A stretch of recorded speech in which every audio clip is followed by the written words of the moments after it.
ദൈവത്തിന്റെ അതിപരിശുദ്ധ നാമം മഹത്വപ്പെടുമാറാകട്ടെ. നമ്മുടെ കർത്താവിന്റെ കഷ്ടാനുഭവത്തിന്റെയും ക്രൂശാനുഭവത്തിന്റെയും പങ്കാളിത്തത്തിനും ഉത്ഥാനത്തിൽ അവനോട് ചേർന്ന് നിന്നവനെ മഹത്വപ്പെടുത്തുവാനും പരിശുദ്ധ നോമ്പിന്റെ അനുഭവത്തിലൂടെ കാത്തിരിക്കുന്ന ഈ ദിവസങ്ങളിൽ ഇന്ന് സന്ധ്യയെ നാം ധ്യാനിക്കുന്ന വിശുദ്ധ വേദഭാഗം വിശുദ്ധ മർക്കോസിന്റെ സുവിശേഷം 6-ാം അധ്യായം 30 മുതൽ 46 വരെയുള്ള വാക്യങ്ങളാണ്. പരിശുദ്ധമായ നോമ്പിന്റെ അനുഭവത്തിൽ നിന്ന് ഈ വേദഭാഗം നാം വായിക്കാൻ ശ്രമിക്കുമ്പോൾ പ്രധാനമായും 2 കാര്യങ്ങൾ കർത്താവ് അരുളി ചെയ്യുന്നു. എന്നോടൊപ്പം വന്ന് ശാന്തമായി അല്പം വിശ്രമിപ്പി. Come with me by yourself to a quiet place and get some rest. രണ്ടാമതായി, നിങ്ങൾ അവർക്ക് ഭക്ഷിപ്പാൻ കൊടുപ്പി. You give them something to eat. കർത്താവിന്റെ ആഹ്വാനം അനുസരിച്ച് പ്രേക്ഷിത വേല തികച്ച് ക്ഷീണിതരായി കടന്നു വരുന്ന ശിഷ്യന്മാരോട് കർത്താവ് പറയുന്നത്, നിങ്ങൾ അല്പം വിശ്രമിപ്പി. ശരിക്കും നോമ്പിന്റെ അനുഭവം ഇത് തന്നെയല്ലേ? ജീവിതത്തിന്റെ എല്ലാ തിരക്കുകളിൽ നിന്നും ഈ ഭൗതികമായ ചിന്തകളിൽ നിന്നും നമ്മുടെ ശരീരത്തെയും മനസ്സിനെയും ശാന്തമായിരുത്തി അല്പസമയം വിശ്രമിക്കുന്ന അനുഭവം, ദൈവത്തോടു കൂടെ ഇരിക്കുന്ന ഒരു അനുഭവം. എപ്പോഴും ദൈവം തന്റെ സൃഷ്ടിയെ തന്നോട് ചേർത്ത് നിർത്തുവാൻ ആഗ്രഹിക്കുന്നത് നമ്മൾ കാണുന്നുണ്ട്. ആദ്യം മനുഷ്യ സൃഷ്ടിയിൽ ദൈവത്തോടു കൂടെ നടക്കുന്ന മനുഷ്യൻ അവൻ പാപം ചെയ്ത് ദൈവത്തിൽ നിന്ന് അകന്നു പോകുമ്പോൾ സ്വപുത്രനെ ലോകത്തിലേക്ക് അയച്ച് അവനെ തന്നോട് ചേർത്ത് നിർത്തുവാൻ തക്കവണ്ണം കർത്താവ് ശ്രമിക്കുന്നു. ഈ കർത്താവിന്റെ വീണ്ടെടുപ്പിന്റെ ഈ ഒരു അനുഭവത്തിലേക്കാണ് നമ്മളുടെ നോമ്പ് കൊണ്ടെത്തിക്കുന്നത്. കർത്താവിനോട് കൂടെ അവന്റെ കഷ്ടാനുഭവത്തിലും ഉത്ഥാനത്തിലും പങ്കാളികളാകുവാനുള്ള അവസരം. രണ്ടാമതായി, നിങ്ങൾ അവർക്ക് ഭക്ഷിപ്പാൻ കൊടുപ്പി.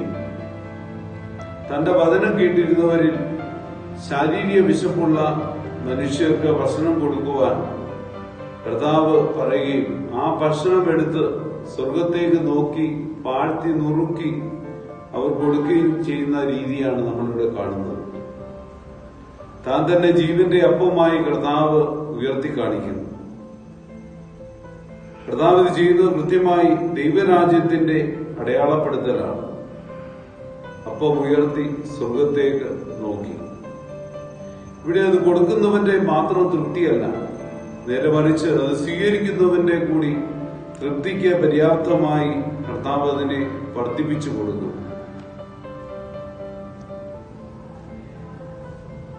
ഒരപ്പവും എന്റെ അധ്വാനത്തിന്റെ മാത്രം അവകാശമല്ല. പൊതുവെ നാം ചിന്തിക്കുന്നത് എന്റെ അധ്വാനവും ശേഷിയും വരുമാനവും അനുസരിച്ച് ഇഷ്ടമുള്ള ആഹാരം ഇഷ്ടമുള്ളതുപോലെ കഴിക്കാമെന്നാണ്. എന്നാൽ ആഹാരം എന്നുള്ളത് അടിസ്ഥാനപരമായി അധ്വാനിക്കുന്നവനും വിശക്കുന്നവനും തുല്യമായി വീതിക്കപ്പെടേണ്ട ഒന്നാണ്. അത് കൃതജ്ഞതയോടെ നാം സ്വീകരിക്കേണ്ട ഒരു ആധ്യാത്മീയ അനുഭവമാണ്. അതുകൊണ്ടാണ് കർത്താവ് നമ്മളെ പ്രകാരം പഠിപ്പിക്കുന്നത്, അന്നുള്ള ആഹാരം ഞങ്ങൾക്ക് തരണമേ. സംതൃപ്തിയോടെ അത് സ്വീകരിക്കുവാൻ, കൃതജ്ഞതയോടെ അനുഭവിക്കുവാൻ തൊക്കെ നമുക്ക് സാധിക്കണം. ഒരാളുടെ തൃപ്തിയിൽ നിന്ന് ഒരുപാട് പേരുടെ തൃപ്തിയിലേക്ക് കൊണ്ടെത്തിക്കുന്ന ഒരു അനുഭവമാണ് നോമ്പ്. സ്വാർത്ഥമായ മനുഷ്യൻ തനിക്കുള്ളത് മാത്രമെന്ന് ചിന്തിച്ച് പിടിച്ചു വെച്ചിരിക്കുന്നതെല്ലാം ദൈവസന്നിധിയെ സമർപ്പിച്ച് എല്ലാം എല്ലാവർക്കും വേണ്ടി എന്നുള്ള ഒരു തിരിച്ചറിവിലേക്ക് എത്തുക എന്നുള്ളതാണ്.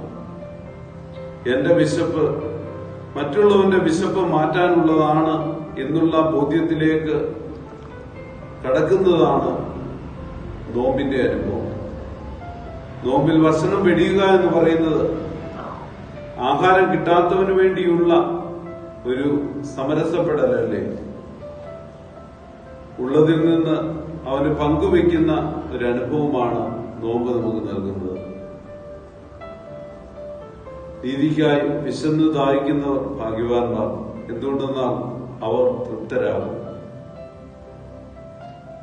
എന്നെ അയച്ചവന്റെ ഇഷ്ടം പ്രവർത്തിക്കുന്നതും അവന്റെ ജോലി പൂർത്തിയാക്കുന്നതുമാണ് എന്റെ ഭക്ഷണം എന്ന് അരുളി ചെയ്ത കർത്താവ് തന്നെ തന്നെ അപ്പമായി പങ്കുവെക്കുന്ന ഒരു സമർപ്പണമാണ് നമ്മൾ കർത്താവിലൂടെ കാണുന്നത്. തന്റെ ക്രൂശുമരണത്തിന്റെ തലേ രാത്രി വിശപ്പിനെ ദാഹത്തെ മനസ്സിലാക്കിയ കർത്താവ് തന്റെ ശരീരവും രക്തവും അപ്പവും വീഞ്ഞുമായി എല്ലാവർക്കുമായി പങ്കുവച്ചു. അത് സ്വീകരിക്കുവാനുള്ള ഒരു വിശപ്പും ദാഹവും സൂക്ഷിക്കുവാൻ നമുക്ക് സാധിക്കണം. ദൈവം നമ്മെ അനുഗ്രഹിക്കട്ടെ.